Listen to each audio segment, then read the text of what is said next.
Assalamualaikum warahmatullahi wabarakatuh.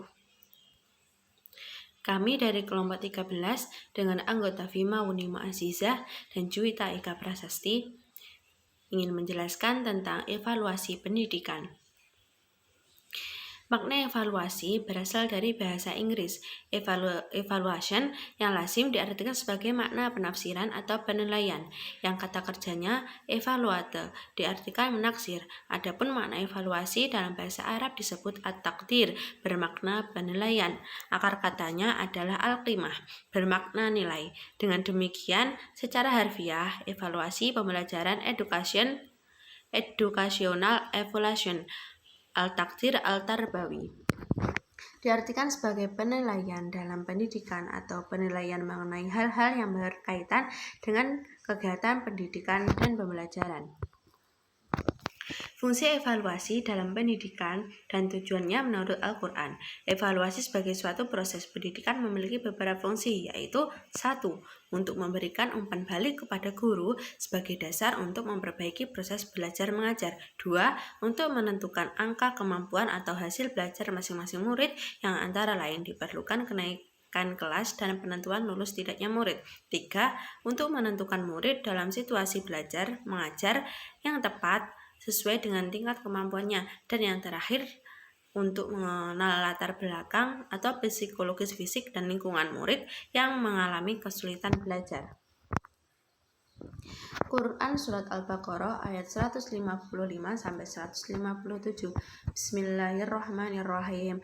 Walanabluwannakum bisyai'in minal khawfi wal ju'i wa naqshin minal amwali wal anfusi wa thamarati wa basyiris sabirin alladzina idza asrabathum musibatun qalu inna lillahi wa inna ilaihi raji'un ulaika alaihim shalawatun mir rabbihim wa rahmatullahi wa ulaika humul muhtadun, yang artinya, dan kami pasti akan menguji kamu dengan sedikit ketakutan, kelaparan, kekurangan harta, jiwa, dan buah-buahan, dan sampaikanlah kabar gembira kepada orang-orang yang bersabar, yaitu orang-orang yang apabila ditimpa musibah, mereka berkata, Inna lillahi wa inna ilaihi raji'un. Sesungguhnya kami milik Allah, dan kepadanya lah kami kembali.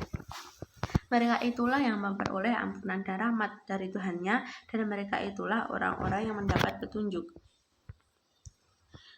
Penjelasan dari Quran Surat Al-Baqarah ayat 155 sampai 157 tersebut adalah, pada ayat-ayat di atas telah dijanjikan Tuhan bahwa nikmat itu akan terus-menerus disempurnakan.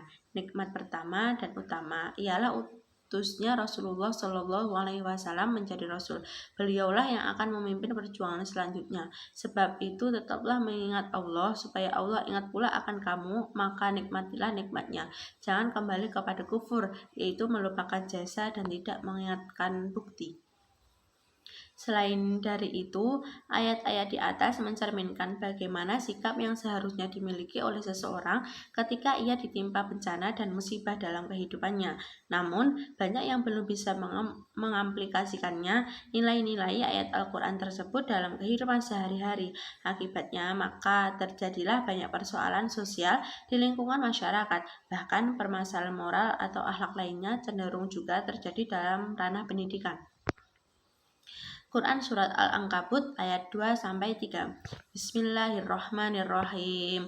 Ahasiban nasu ayyutraku ayyaqulu amanna wa hum la yuftanun walaqad fatanna alladziina min qablihim fala ya'lamanna Allahu alladziina shadaqu wa la ya'lamanna al-kadhibin. Yang artinya, apakah manusia mengira bahwa mereka akan dibiarkan hanya dengan mengatakan kami telah beriman dan mereka tidak diuji? Dan sesungguhnya kami telah menguji orang-orang sebelum mereka, maka Allah pasti mengetahui orang-orang yang benar dan pasti mengetahui orang-orang yang dusta.